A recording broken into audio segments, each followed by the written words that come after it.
नमस्कार, ये आकाशवाणी पटना है। अब आप राकेश कुमार सिंह से प्रादेशिक समाचार सुनिए।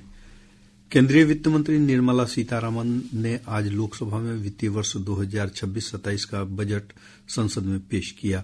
यह उनका रिकॉर्ड 9वां बजट है।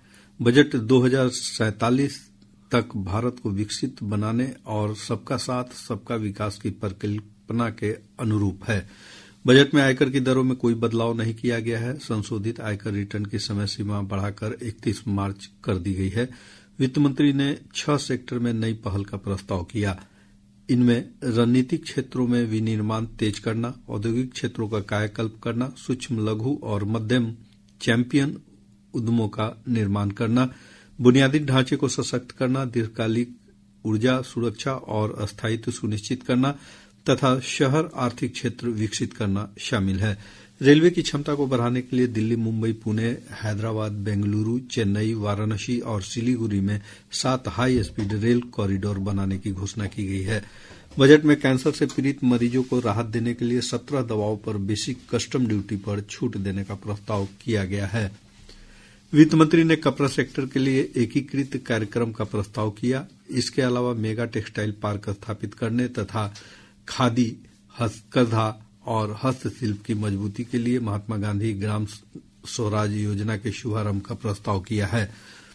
अंतर्देशीय जलमार्ग की जरूरतें पूरी करने के लिए बनारस और पटना में जहाज मरम्मत केंद्र स्थापित किया जाएगा।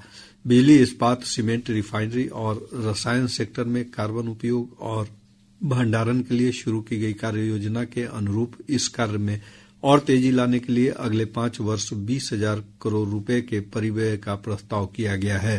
परमाणु ऊर्जा परियोजनाओं के लिए आवश्यक वस्तुओं के आयात पर वर्तमान सीमा शुल्क छूट वर्ष 2035 तक बढ़ाई जा रही है।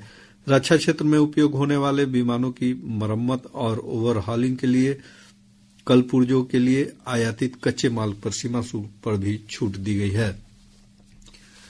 केंद्रीय बजट में बिहार के लिए भी कई घोषणाएं की गई हैं। इनमें पटना में जहाज मरम्मत केंद्र, नए एक्सप्रेसवे और गंगा जल मार्ग विकास प्रमुख है। इसके अलावा Varanasi Siliguri high speed rail corridor Bihar से होकर गुजरेगा। इससे राज्य में कनेक्टिविटी बढ़ाने, व्यापार सुलभ करने और उद्योगों के विकास में फायदा होगा। बजट में पटना को पूर्वी भारत के ट्रांसपोर्ट और औद्योगिक हब के रूप में विकसित करने पर जोर दिया गया है। उप मुख्यमंत्री सम्राट चौधरी ने बजट को ऐतिहासिक बजट बताते हुए कहा कि इस बजट से बिहार सहित पूरे देश के विकास परियोजनाओं को तेजी मिलेगी। श्री चौधरी ने बजट में बिहार को सुविधा प्रदान करने के लिए धन्यवाद भी दिया।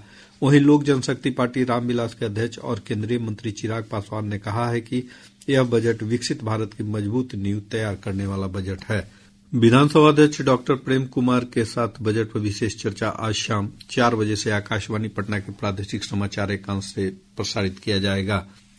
आज संत रविदास की जयंती है। संत रविदास का जन्म माघ पूर्णिमा के दिन बनारस में हुआ था। वे 14वीं सदी के महान संत और कवयित्री मीराबाई के गुरु थे। उन्होंने जाति का भेदभाव मिटाकर लोगों को एकजुट करने के लिए प्रोत्साहित किया था। उनकी जयंती पर राष्ट्रपति द्रौपदी मुर्मू, उपराष्ट्रपति सीपी राधाकृष्णन, प्रधानमंत्री नरेंद्र मोदी और मुख्यमंत्री नीतीश कुमार ने लोगों को शुभकामनाएं दी हैं। इस अवसर पर रोहतास जिले के नासरीगंज थाना क्षेत्र के पोखराहा गांव में संत गुरु रविदास जयंती श्रद्धा और उत्साह के साथ मनाई गई। इसके साथ ही आकाशवाणी पटना से प्रसारित प्रादेशिक समाचार का ये अंक समाप्त हुआ।